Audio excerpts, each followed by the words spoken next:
Vous savez, je vais vous arrêter tout de suite parce que parfois vous posez les mauvaises questions. Vous vous dites non mais là c'est une question de chance, non mais là c'est à cause du hasard, c'est tel truc, non c'est pas vrai. Vous savez dans la vie si vous maîtrisez certains codes, si vous avez certaines connaissances, parce qu'en réalité lorsque vous n'avez pas la connaissance, vous passez à côté d'énormément de choses. Avec certains principes, certains codes que je vais vous expliquer aujourd'hui, vous allez voir que dans beaucoup de situations, vous allez voir des opportunités venir à vous et beaucoup de portes s'ouvrir. Restez attentifs parce que là, on va dire les vraies choses. Ce que je trouve tellement dommage, c'est que parfois on passe à côté de beaucoup de notions. Pourquoi? Parce qu'on préfère traiter des éléments, des informations qui sont, oui, importantes, mais qui ne sont pas forcément nécessaires. Vous savez, dans la société, il y a des manières de se comporter et on va en parler tout de suite. On entre dans le vif du sujet. Premièrement, vous devez savoir quelle impression est-ce que vous voulez donner lorsque vous arrivez quelque part. Et oui, aujourd'hui, on va parler pratique. Je vais vraiment vous donner des conseils qui vont vous aider à bien vous comporter en société. J'aimerais que vous puissiez partir du principe que vous n'avez qu'une seule chance de faire une première impression. Des fois, on se dit, c'est pas grave, j'ai le temps, les gens vont prendre le temps de me connaître, etc. Oui, c'est bien de penser comme ça, mais ce n'est pas forcément valable dans tous les cas. Il se peut que à certains moments, dans certaines situations, la première impression que vous allez faire, le premier moment où les gens vont vous voir, vont vous apercevoir, c'est ce moment fatidique qui va déterminer si oui ou non vous allez être prise, si oui ou non certaines personnes vont s'approcher. Et c'est réel. Et pas plus tard qu'il y a quelques heures, j'étais dehors, j'ai aperçu une personne qui avait l'air de chercher quelque chose, etc.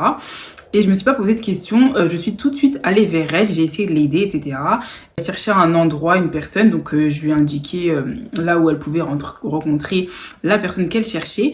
Et étonnamment, suite à cela, elle m'a proposé une opportunité. Et je me suis dit, c'est bizarre, pourquoi est-ce qu'elle me propose une opportunité alors que je suis simplement venue en aide à cette personne? La réalité, c'est que je me suis comportée d'une telle manière qui a fait, je pense, que en fait j'ai laissé place à l'ouverture et que je suis passée pour une personne sympathique, une personne ouverte, une personne voilà qui était plutôt sociable. Vous allez me dire que oui, c'est peut-être lié au hasard, c'est peut-être lié au fait que la personne était disposée ou quoi que ce soit. Non, imaginez la même situation, que j'arrive et que je rencontre la personne et que je l'ignore et que je fasse comme si elle ne cherchait rien. Alors qu'en réalité, lorsqu'une personne est perdue dans une rue, lorsqu'une personne voilà, cherche un renseignement, cela se voit, elle va chercher votre regard, elle va chercher votre attention pour que vous puissiez l'aider. Vous savez, ne manquez jamais une occasion de faire bonne impression. Vous ne savez jamais qui est en face de vous, vous ne savez jamais qu'est-ce qui peut se passer suite à telle ou telle rencontre. Et ce que je veux vous dire par là, c'est que lorsque vous arrivez quelque part, lorsque vous rencontrez une personne, assurez-vous de dégager une bonne attitude. Assurez-vous de dégager une bonne énergie. Une énergie, qu'est-ce que c'est? C'est quelque chose qui va émaner de vous, qui va émaner de votre personne lorsque vous allez arriver quelque part. Et je sais que j'en ai déjà parlé dans une autre vidéo où je disais que lorsqu'une personne va rentrer dans une pièce, lorsqu'une personne voilà, va commencer à élever la voix et à parler, on va tout de suite sentir s'il y a quelque chose, s'il y a ce petit truc qui fait que on a envie de lui accorder de l'attention. Et vous allez voir malheureusement que les personnes à qui on ne donne pas d'attention, les personnes à qui on n'accorde aucun intérêt sont des personnes en réalité soit qui ne dégagent rien, soit qui dégagent des ondes négatives. Et c'est très dangereux. Faites attention à ce que vous dégagez. Faites attention dans la manière dont vous allez vous comporter, la manière dont vous allez arriver dans une pièce. Moi, je sais que lorsque j'arrive dans une pièce, je m'assure, même si j'arrive dans un endroit étranger, un endroit que je ne connais pas, je fais tout pour ne pas être gênée. Vous savez, une personne qui rentre dans une pièce et qui sait qu'elle est gênée et qui sait que voilà, elle va avoir peur de rencontrer le regard des autres, cela va se sentir, cela va se voir. Et vous êtes déjà peut-être arrivé dans ce cas de figure où lorsque vous rentrez dans une pièce où, je ne sais pas, vous avez rendez-vous avec un médecin, rendez-vous avec quelqu'un et qu'il y a d'autres personnes qui se situent dans la même pièce, vous allez rentrer et vous allez vous faire toute discrète, toute petite en pensant que personne ne va vous voir. Alors que si vous ne faites pas la taille d'une mouche, vous ne faites pas la taille d'une poussière, en fait, on va vous voir. Donc, si vous rentrez et que vous vous sentez gêné, la réalité, c'est que les gens vont percevoir le fait que vous êtes gêné et ne vont pas oser vous parler. Si vous rentrez, que vous commencez à baisser les yeux, à hésiter si vous dites bonjour ou non et que vous parlez tout doucement, soit les gens ne vont pas vous répondre, soit les gens vont vous ignorer et ne vont pas vous accorder attention. Règle numéro 1, les filles, lorsque vous arrivez quelque part, lorsque vous êtes quelque part, faites-le savoir. Montrez que vous êtes rempli d'assurance, montrez que voilà, vous n'avez pas honte d'être à cet endroit et que vous êtes contente d'être ici. La manière dont vous allez allez marcher, travaillez votre posture. Ne marchez pas le dos voûté, ne marchez pas en regardant par terre, en essayant de, voilà, vous confondre dans la masse, faire comme si vous étiez un caméléon. Vous n'êtes pas un caméléon. En fait, vous n'allez pas vous dissimuler dans le mur.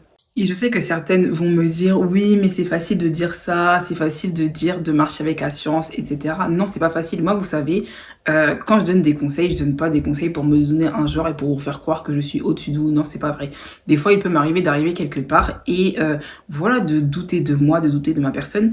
Mais la vérité, il ne faut pas que les autres puissent le voir. Pourquoi? Parce qu'en fait, ça va enlever quelque chose et ça va faire que les gens vont avoir du mal à vous aborder. Parce que si vous vous sentez moins que les autres, si vous vous sentez dans un état inférieur, dans un état de stress, vous allez voir que ce stress va dégager des ondes négatives. Et vous avez le droit d'être stressé, vous avez le droit d'être mal à l'aise, mais faites tout pour que les gens ne puissent pas le percevoir. Pourquoi je dis ça? Parce que je vais prendre l'exemple de quelqu'un qui va faire un discours, qui va vouloir parler et s'adresser aux autres. Si cette personne va s'adresser aux autres avec une voix qui est très faible, une voix qui est très basse et voilà, en étant tremblante, c'est-à-dire que vous allez voir que sa feuille va trembler avec toutes ses notes dessus, vous allez voir que les gens ne vont pas du tout être attentifs à ce qu'elle va dire.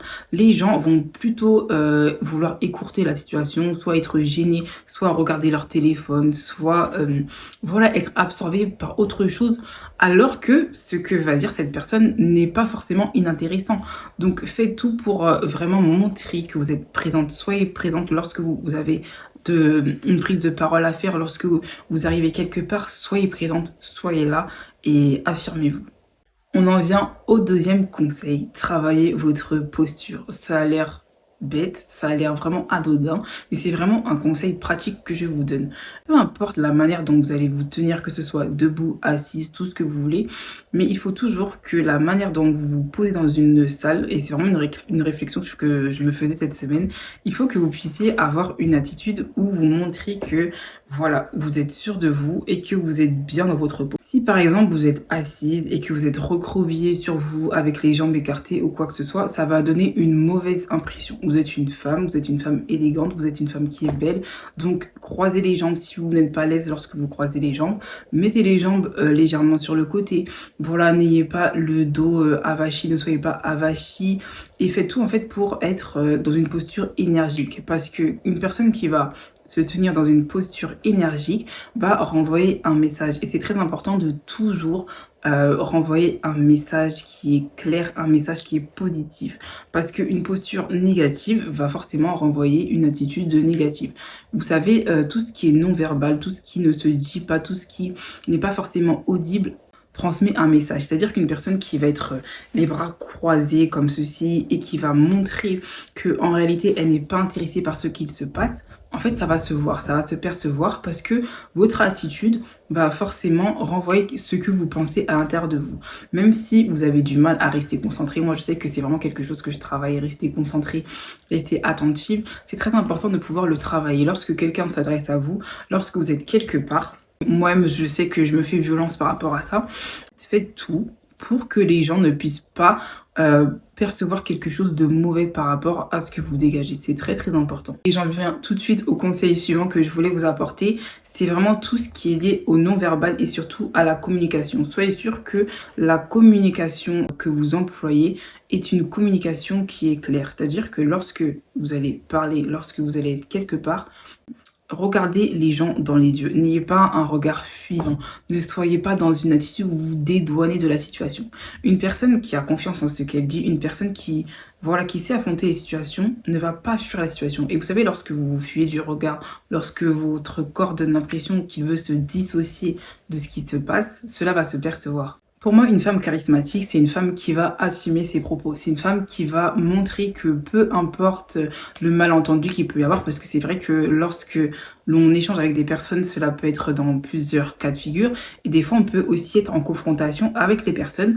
Mais ce n'est pas parce que vous êtes en confrontation avec quelqu'un que cela veut dire tout de suite qu'il y aura conflit. Donc n'ayez pas peur de vous exprimer de manière voilà, droite, de manière vraiment constructive avec les gens. Et ce que je vous encourage à faire dans votre manière de communiquer, c'est de ne pas employer un ton agressif. Lorsque vous avez un désaccord avec quelqu'un, lorsque vous voulez échanger sur un point où vous êtes en désaccord avec une personne, faites tout pour toujours être dans une attitude d'écoute. C'est-à-dire que laissez la personne s'exprimer, laissez la personne dire voilà en quoi elle n'est pas d'accord avec vous et n'haussez pas le ton. C'est-à-dire que si vous allez hausser le ton, vous allez voir que tout de suite la personne en face de vous va se braquer et va essayer vraiment d'être sur une attitude défensive et ce qui va faire que le conflit va s'empirer. Je sais que voilà, ça peut être difficile parfois lorsque on a vraiment des accords qui sont très très conséquents et lorsque voilà, il y a des choses qui ne nous mettent pas à l'aise, mais c'est très important de savoir gérer sa communication parce que ça va vous aider à entretenir de bonnes relations.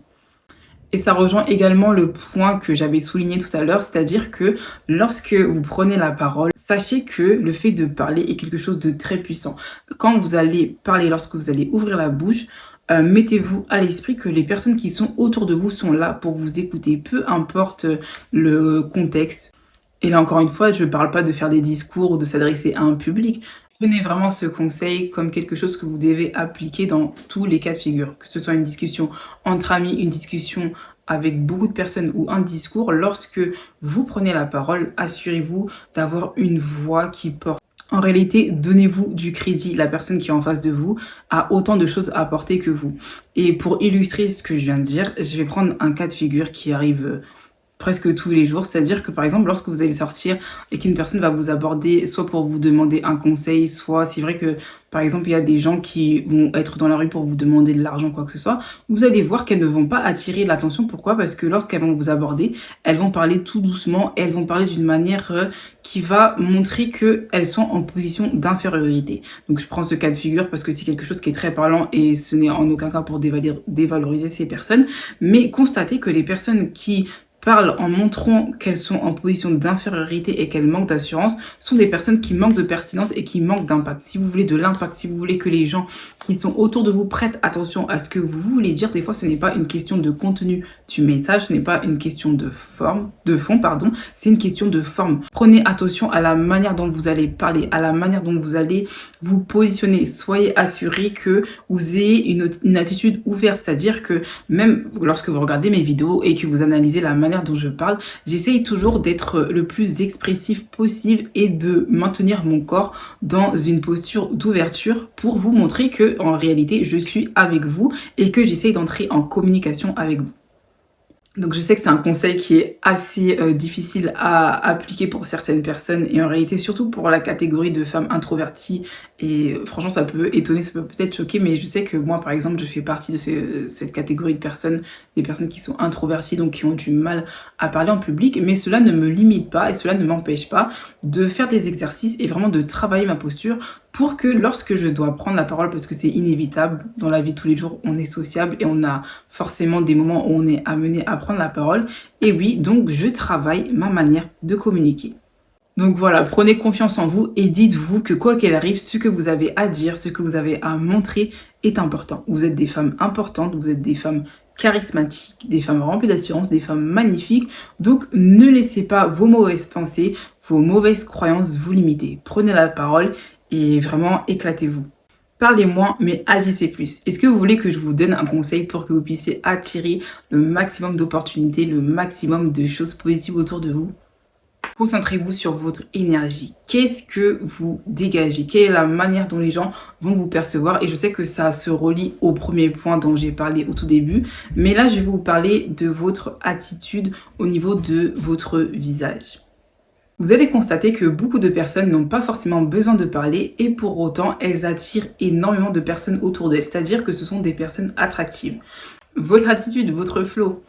Un conseil tout simple, souriez. Si vous ne savez pas quoi faire, si vous ne savez pas quoi dire, comment vous tenir, souriez les filles. Je vous assure que lorsque vous allez sourire, non seulement tout va s'illuminer autour de vous, mais les gens vont être en confiance. Est-ce que vous avez remarqué que toutes les personnes qui ont une posture vraiment triste, une posture renfermée, une posture vraiment où on sent qu'elles sont en colère, ce sont des personnes vers qui on n'a vraiment pas envie de se tourner. Non seulement on n'a pas envie de leur dire bonjour, mais on fait tout pour les éviter. Alors que lorsque vous êtes souriante, lorsque vous êtes avenante, lorsque voilà, on sent que y a quelque chose de bien qui émane de vous, les personnes vont vouloir vous dire bonjour, vous saluer, vous parler et échanger avec vous.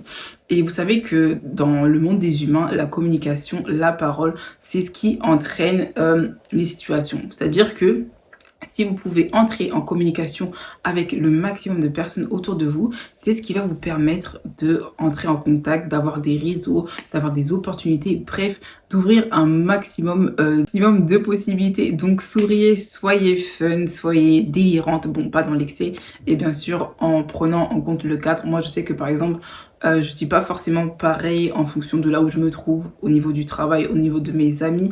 Vraiment, avec tous les conseils que je vous donne, apprenez à juger et à estimer dans quel type de configuration est-ce que vous pouvez vous comporter de telle ou telle manière. Je sais que à certains moments dans le monde de l'entreprise, il y a des configurations qui font que voilà, on peut pas forcément être d'une telle manière excentrique ou quoi que ce soit, mais essayez d'adapter votre personnalité, c'est-à-dire que n'entrez pas non plus dans un jeu de rôle, dans un personnage. Moi, j'essaye d'être en adéquation avec mes valeurs et avec qui je suis et de matcher avec, c'est-à-dire que je sais que je suis une personne introvertie, je sais que la prise de parole n'est pas forcément ce que j'aime faire, mais voilà, des fois je sais qu'il faut que je sorte de ma zone de confort et des fois je ne me donne pas un style parce que c'est très important aussi d'être en adéquation avec votre personnalité et savoir utiliser vos atouts, travailler sur vos faiblesses. Bref, tout ça c'est une question vraiment de bien savoir jongler entre tout ça. Vraiment, soyez vous-même et n'essayez pas d'entrer dans un personnage. Il n'y a pas de bon, de mauvaise catégorie, type de personnalité. Tu peux être introverti, être une bonne personne, extraverti et être une très bonne personne. Le tout est de savoir jauger. Et vraiment, soyez sûr aussi du message que vous voulez dégager. C'est-à-dire que moi, je sais qu'à certains moments, je n'ai pas forcément envie de montrer que je suis forcément ouverte. Pourquoi? Parce que je sais que dans certains cas de figure, encore une fois, cela n'est pas forcément avantageux. C'est-à-dire que, comme j'ai dit, je pense, dans d'autres vidéos, si les gens perçoivent que vous êtes une personne facile d'accès, une personne avec qui on peut forcément voilà, entrer en contact, des fois, ça peut plus vous porter préjudice qu'autre chose. Donc, je sais que dans certains cadres, voilà, je peux vraiment arriver et être très, comment dire, très ouverte, montrer que je suis très accessible. Et à un certain moment donné, voilà, je sais que je vais être dans une attitude où je vais pas en réalité être totalement fermée, mais je vais montrer, voilà, que je suis pas là pour plaire à tout le monde, pour être accessible à tout le monde, parce que c'est très important aussi d'avoir son cadre, ses limites, et voilà, de savoir quand, où et comment se comporter. En tout cas, j'espère que ces conseils vous ont plu. C'était vraiment des conseils pratiques que je voulais vous donner parce que c'est vrai que des fois, on manque vraiment de clarté, on manque vraiment de, voilà, d'informations claires et précises dans notre manière de se comporter en société. Et c'est vrai que des fois, c'est très important, surtout quand nous sommes amenés, voilà, à être en contact et être en interaction sociale avec les autres. Je trouve que c'est très important d'avoir certaines notions, certains codes, certains principes qu'il faut utiliser. Donc, n'hésitez pas à me dire si ce genre de contenu vous a plu, si vous voulez d'autres conseils aussi pour être plus à même de vous comporter en société. En tout cas, c'est très important. Je sais que beaucoup d'entre vous, vous êtes amenés à rencontrer des personnes, vous êtes à la recherche d'opportunités, de contrats, de réseaux, etc. Donc, voilà, sortez de votre zone de confort. Moi, je sais que je me renseigne, je fais vraiment voilà, des recherches pour savoir comment bien me comporter, comment bien m'exprimer, comment prendre la parole, parce que c'est vrai que c'est très important de développer ses compétences et de ne pas rester enfermé dans, c'est-à-dire que je suis comme ça, j'ai grandi comme ça, j'ai toujours été comme ça. Non, il faut aussi pouvoir se remettre en question, savoir ce qu'il faut améliorer, savoir ce qu'il faut changer, savoir ce qu'il faut garder. Donc voilà, soyez des femmes ambitieuses, des femmes voilà, qui se challenge et qui sortent de leur zone de confort pour toujours glow up, ok? Donc en tout cas, ça m'a fait vraiment plaisir d'entretenir ces temps avec vous. Je sais pas si ça se dit. Non, ça se dit pas, de passer ces temps avec vous. Que cette chaîne, franchement, elle est là pour vous. Elle est là pour vous faire plaisir, pour vous faire grandir. Vous êtes des femmes extraordinaires. Ne l'oubliez pas. Donc, merci vraiment à tous vos commentaires, tous ces abonnements qui ne font qu'augmenter chaque jour. On est bientôt aux 1000 abonnés et j'espère qu'on va bientôt pouvoir fêter ça. En tout cas, je vous dis à très vite. Prenez soin de vous. Bye bye.